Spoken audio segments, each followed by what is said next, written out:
ओम नमः शिवाय।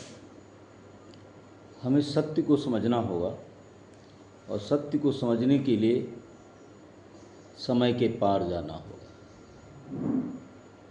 समय के पार जब आप जाएंगे तो वहाँ पृथ्वी, चंद्रमा सबको घूमते हुए देखेंगे, ज्वार भाटा देखेंगे, समुद्र में लहरें उठती हुई देखेंगी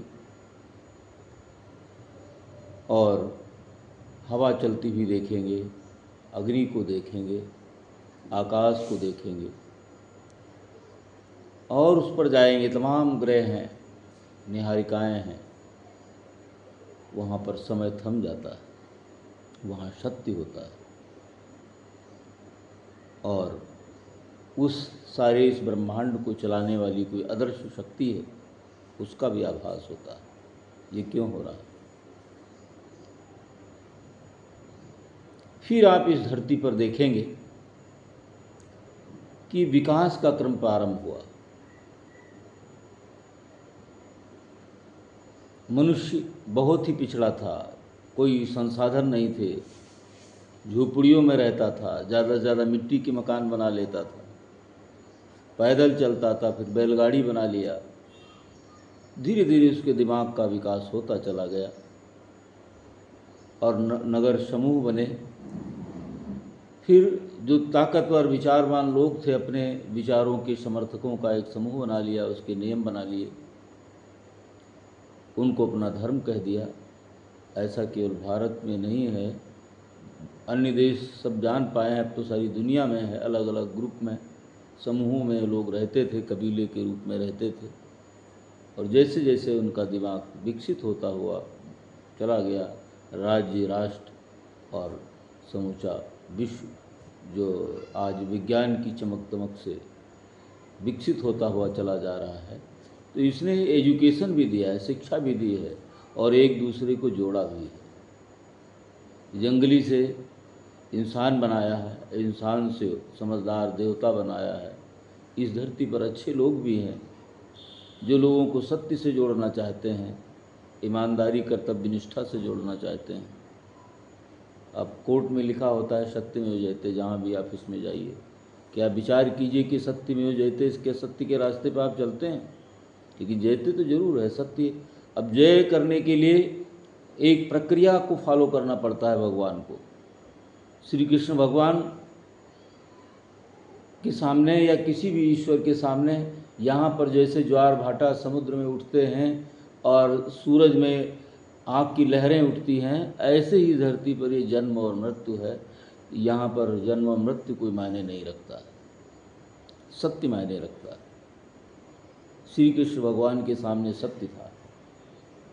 यदा यदा ही धर्मस्य, धर्म की हानि दिखती थी, इसलिए धर्म की, सत्य की स्थापना के लिए उन्होंने संहार कराया।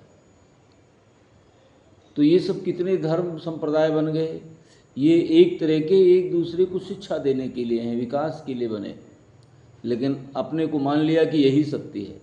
और सत्य तो अनंत है, परिवर्तनशील है। समय के पार गए नहीं और इसी को सब में मान लिया कि भाई हम ही धरती पर रहेंगे। एक इस्लामिक क्रांति हुई, एक ईसाइयों की क्रांति हुई, हिंदुओं ने भी क्रांति की, एक बौद्धिक क्रांति हुई, भगवान बुद्ध ने किया। तो ये रूढ़ी, पाखंड, झूठ और असत्य को मिटाने के लिए कोई ना कोई शक्ति ईश्वर के रूप में खड़ी होती है और जो उनका मुकाबला करती है, क्योंकि सामान्य मनुष्य तो उनसे मुकाबला कर ही नहीं सकता, ख़त्म कर देंगे। किसी वैज्ञानिक ने बोल दिया, गैलीलियो ने, कि ये धरती घूमती है, तो उसको फांसी पर चढ़ा दिया। अरस्तु ने सत्य बोला कि न्याय पर चलो, मानवता के लिए जीवन जियो, तो उसको विष का प्याला पिला दिया सुकरात को। महात्मा गांधी जी ने सत्य को कहा कि अहिंसा परमो धर्मा, तो अब उस सत्य के परे गए नहीं, सत्य को समझ नहीं सकते हैं, तो उनको गोली मार दी। हमें ये नहीं समझना चाहिए कि जो हम कर रहे हैं सही कर रहे हैं। घटना तो घट गई, लेकिन जो सत्य है वो अपना चक्र घुमाता है, वो निरंतर चलता चला जाता है समय के पार। दूसरे को ख़त्म करता है, एक को पैदा करता है, एक को पोषित करता है, एक को आगे बढ़ाता है। एक दिन ज़रूर वो आएगा जब दुनिया इस सत्य को समझेगी और जो वैमनस्य है वो ख़त्म होगा। और सभी लोग, जैसे पहले कहते थे लोग, जब हम छोटे थे लोग कहते थे भाई ईमान धर्म चला गया तो सब नष्ट हो गया, ये धन संपत्ति तो झूठी है। बिना पढ़े लिखे लोग, बड़े बुजुर्ग लोग ऐसा बोलते थे। धर्म पर चलो। कई बार ऐसी घटनाएं आती हैं, रोड पर किसी का पैसे भरा बैग छूट गया तो वो पुलिस को दे देता है, किसी को देता है, उसके अंदर पर्ची खोली जाती है और उस पैसे वाले व्यक्ति को, जिसका वो मालिक था, उसको वापस कर दिया जाता है। ऐसी भी घटनाएं मिलती हैं।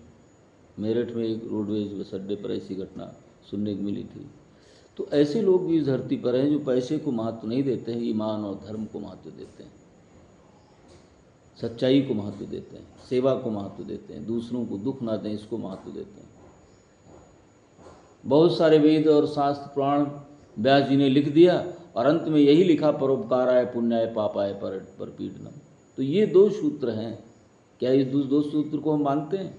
अगर इसको नहीं माना तो कुछ नहीं। ईश्वर का बोध हो जाने पर, आत्मज्ञान हो जाने पर सारे शास्त्र पुराण कोई मायने नहीं रखते हैं। वो बाहर गधा भी तो लिए घूमता है, किताबें लाद के घूमेगा, क्या उसको ज्ञान आ जाएगा?